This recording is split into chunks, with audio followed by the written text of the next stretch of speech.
Here's how your journey as an entrepreneur is going to look. You're going to start your business, and a lot of you are going to start wearing multiple hats, and it's going to be hard. And there's actually a really good book called The Hard Thing About Hard Things. And throughout the journey of entrepreneurship, there's going to be a lot of ups, going to be a lot of downs. But here's the thing I want you to start thinking about if you are embarked upon this journey of entrepreneurship. The first thing you got to be really cautious about is that you will look for the failure. Meaning the failure will happen to you, but it's going to be a blessing in disguise. I think when a lot of people get into entrepreneurship, they kind of glorify it. It's like, oh yeah, it's, you just start a business and then you do your thing. But the honest truth is, it is tiring.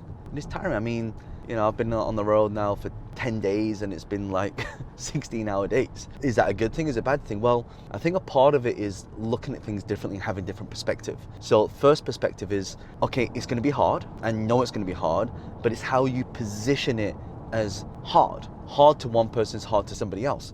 So when these things happen to you as an entrepreneur on that journey, you're going to meet some great people, you're going to meet some not so great people. When you start the business, you're going to have this incredible idea and you want to do this thing yourself, and then you're going to start hitting challenges, right? You're going to wear the hat. The first challenge is, okay, well, I've started my business now how do I make money? Right? And then you start putting the hat of doing sales, and then you start making some sales. You're like, okay, great, I've started making some sales now. Oh, now what? I need more sales. So then what you got to learn? Then you got to learn marketing. And then you start learning marketing, and now you become a marketer. And now you start generating leads that come in, and now you're generating sales. It's like, oh my God, I need help with this. And then people start talking about your products and services. They start emailing you, about things to do with your product or service, and now you become customer service.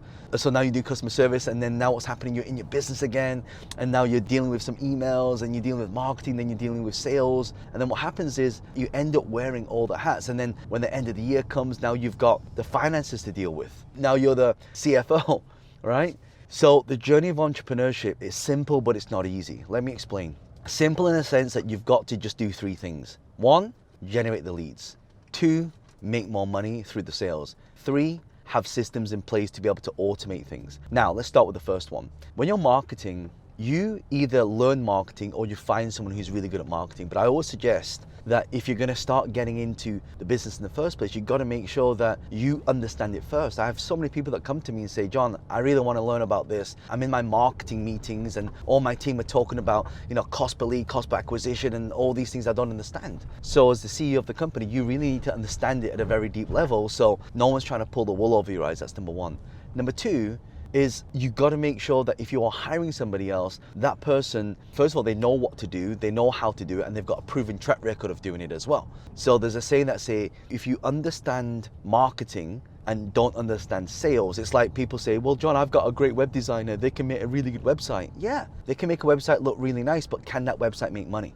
Right? It's not just having a nice website. There's lots of things that come into it. So that's what I mean. You have to understand end to end and how these things work. So for example, in your marketing, for those of you who have a company, it's your creative. What do you write? What do you put out? What's your message? What is the brand? Is it consistent? So all these things make a massive impact to how people perceive the company as well. So for example, if I'm going to put something out that talks about, my business, how does that feed into every part of it?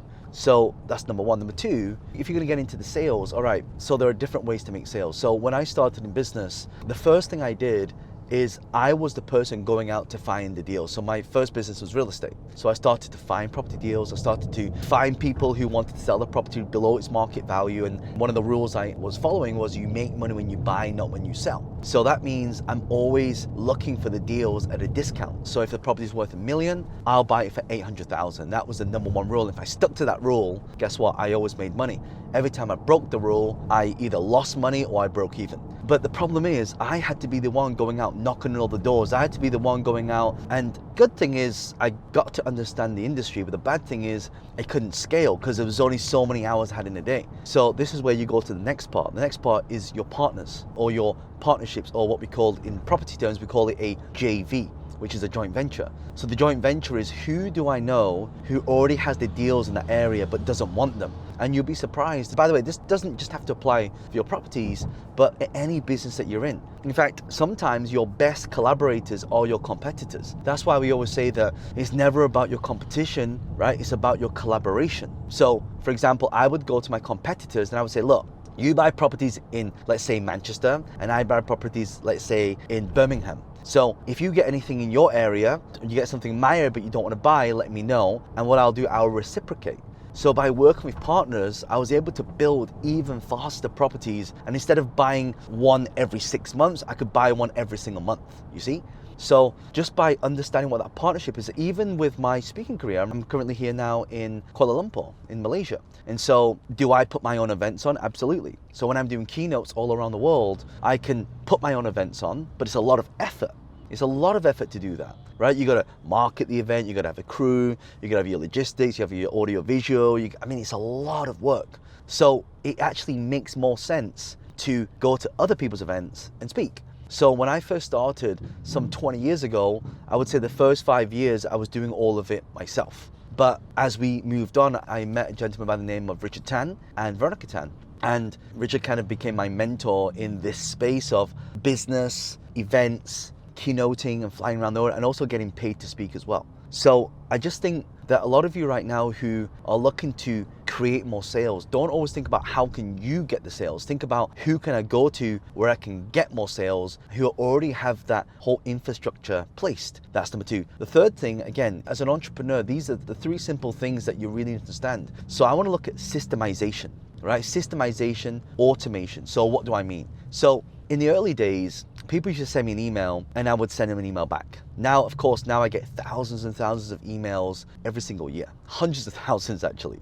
So do I have time to reply back to all of them? The answer is no. So then you want to create a system. So what I created and started adapting as a system was a customer relationship management system. So what I would do is, instead of having to send a manual email to one person, if I have like 1,000 people in my contact list, I can send an email to 1,000 people at the same time. So I can leverage. So instead of having to do one-to-one with everybody, I could send one email to 1,000 people. And then in that email, I would say something like, hey, I'm going to be in Singapore on this day and time. If you'd love to meet, I'd love to talk about some collaborations. Here's the location. And then like thousands of people would show up, especially if we do our events. But in the old days, like I just get like 50 people, 100 people that would come to our office, right? So you got to start building it up.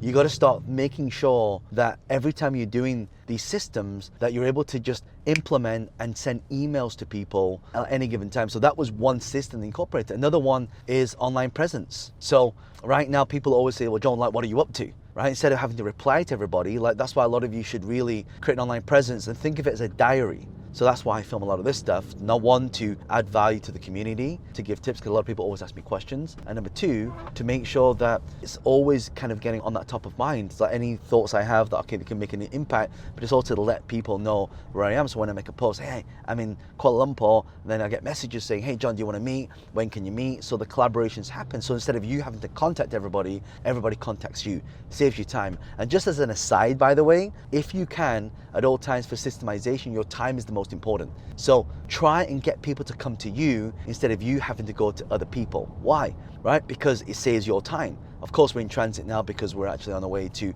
talk about another collaboration with a friend of mine. So he created this incredible company which helps millions of people around the world, and really in the personal and self-development space. So now we want to talk about some collaborations we can do with them. So when you create systems, think about that. Also have an incredible team, right? Have a team that can help support the things that you do. You focus on what you're good at, and then the things that you're not good at, get people who can fill that void, because otherwise you will do it, but you'll do it haphazardly. And that's okay if you're starting off. That's okay if you don't have a budget to hire people. If you're starting off, this is how I started. I started partnering with people first. I started to work with people, and they would get a piece of equity, right? So when you're starting off, that's a great way to start if you don't have that ability or have that budget to hire. Anyway, we just arrived at our location, and if you love this, like, comment, and share. Leave any questions you got below, and I'll see you in the next video. Check out this next video. Bye for now.